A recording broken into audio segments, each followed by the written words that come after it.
ప్రస్తుతం వైశాఖ మాసం నడుస్తుంది. ఈ మాసంలో అంటే సమ్మర్లో ఈ మాసంలో ఎక్కువగా పెళ్ళిళ్ళు కూడా జరుగుతూ ఉంటాయి. అయితే మనవాళ్ళు చాలామంది ప్రీ వెడ్డింగ్ షూట్లకు కానీ ఈవెంట్ మేనేజర్ల ద్వారా చాలా గ్రాండ్గా డెకరేషన్లు చేసి వివాహ వేడుకలు చేస్తున్నారు. అయితే ఇంత ఖర్చు పెట్టి ఇంత చేస్తున్నాం, కానీ మనలో చాలామంది ఒక విషయాన్ని ఆలోచించడం లేదు.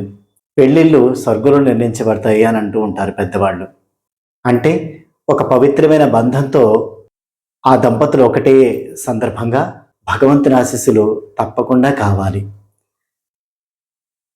ఆ రోజుల్లో అంటే పురాతన కాలంలో ఒక పెళ్లి జరిగితే ఖచ్చితంగా దేవీ దేవతలకి ఆ కార్డుని తీసుకెళ్ళి ఆ గుడి దగ్గర కానీ అక్కడ పెట్టి వస్తూ ఉండేవాళ్ళు. కానీ ఇప్పుడు ఈ ఉరుకుల పరుగుల ప్రపంచంలో అవన్నీ మర్చిపోతున్నారు.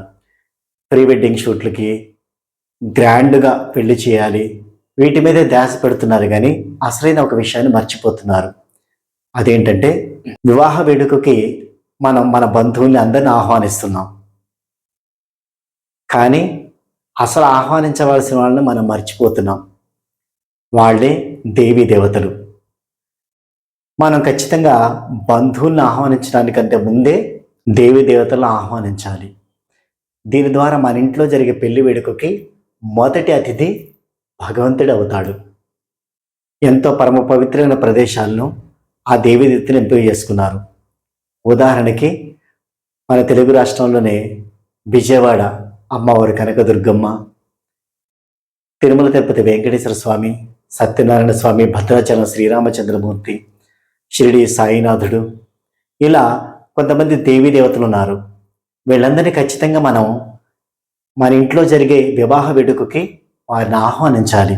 కానీ చాలామంది వాళ్ళని ఆహ్వానించడం లేదు. మనకి ఈ బంధుమిత్రుడు శ్రేయభిలాషుల ఆశీస్సులు ఎలా అయితే కావాలో అంతకు మించి భగవంతుని ఆశీస్సులు కూడా కావాలి. భగవంతుని ఆశీస్సులు కావాలంటే మనం ఏం చేయాలంటే ఆ దేవీ దేవతను కూడా మనం ఆహ్వానించాలి. ఎలా ఆహ్వానించాలి అంటే మనకు అందుబాటులో ఉందనుకోండి, మనం ఆ పెళ్లి కార్డు తీసుకుని వెళ్ళి భగవంతుని పాదాల దగ్గర పెట్టించాలి. స్వామి, ఇలా మా ఇంట్లో వివాహ వేడుక జరుగుతుంది, మీరు రావాలి స్వామి, మీ ఆశీస్సులు ఉండాలి ఆ దంపతులకని మనం మనస్ఫూర్తిగా ఆ దేవుణ్ణి కోరుకోవాలి. పెళ్లి దగ్గర పడుతున్న కొద్దీ మనకు కూడా కొంచెం టెన్షన్ అనేది ఉంటుంది ఇళ్లలో. కాబట్టి మనం వెళ్ళలేం. కాబట్టి అన్ని దేవీ దేవతల ఆలయాలు తిరగడం అనేది కొంచెం కష్టతరమైంది. కాబట్టి మనం ఆ కార్డుని కొరియర్ ద్వారా చాలా దేవీ దేవతల ఆలయాలకు మనం పంపించవచ్చు. భద్రాచలం కావచ్చు, అమ్మవారిని కావచ్చు, తిరుపతి కావచ్చు, సాయిబాబా కావచ్చు, ఇలా నరసింహస్వామి కావచ్చు, ఇలా కొన్ని ఆలయాలకు మనకు కావాలంటే అడ్రస్లు గూగుల్లో దొరుకుతాయి. ఆ ఆలయానికి సంబంధించిన ఆ అడ్రస్లు తీసుకొని వెళ్ళి మనం కొరియర్ ద్వారా ఆ కార్డుని, ఆ పెళ్లి కార్డుని అందులో పెట్టి ఆ స్వామి అడ్రస్ రాసి మనం పంపిస్తే ఖచ్చితంగా ఆ దేవీ దేవతలు ఆ రోజు అటెండ్ అవుతారు. ఎందుకంటే మనం ప్రేమగా పిలుస్తున్నాం కాబట్టి.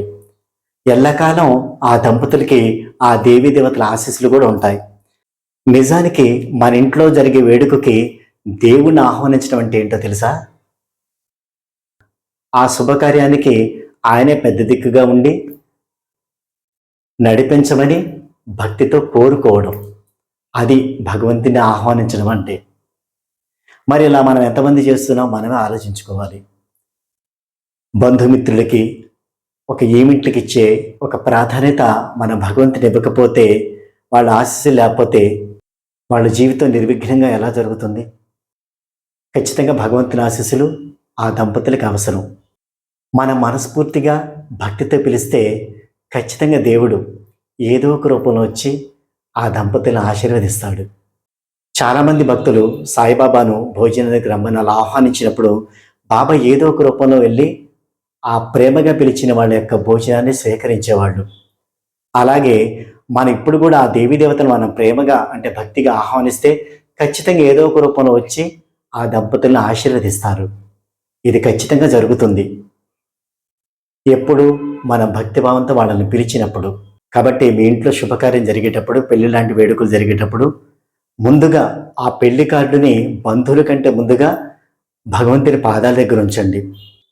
ఇది కొంతమంది చేస్తూ ఉంటారు, కానీ మిగతా దేవీ దేవతలకు శక్తివంతమైన ప్రదేశాలు ఉన్నాయి.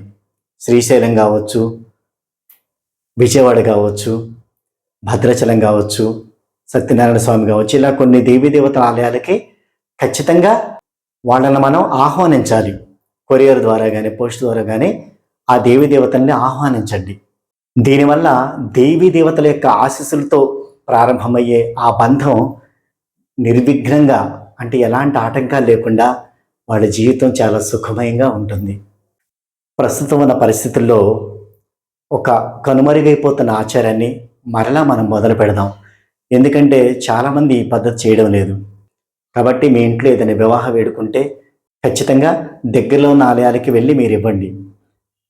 మీకు అందుబాటులో లేకపోతే ఇప్పుడు మనం అనుకున్న ఆలయాలకి ఆ అడ్రస్ రాసి ఖచ్చితంగా పోస్ట్ చేయండి. భగవంతుని ఆశీస్సులతో ఆ బంధం కలకాలంగా ఆనందంగా ఉంటారు. కాబట్టి మరి ఈ విషయాన్ని మర్చిపోకుండా అందరం గుర్తుపెట్టుకొని వివాహ వేడుకలు వచ్చినప్పుడు వాళ్ళు ఆహ్వానించడం ఖచ్చితంగా చేద్దాం. ఆ భగవంతుని కృపా కటాక్షాలకి పాత్రలమవుదాం. జై సాయిరాం.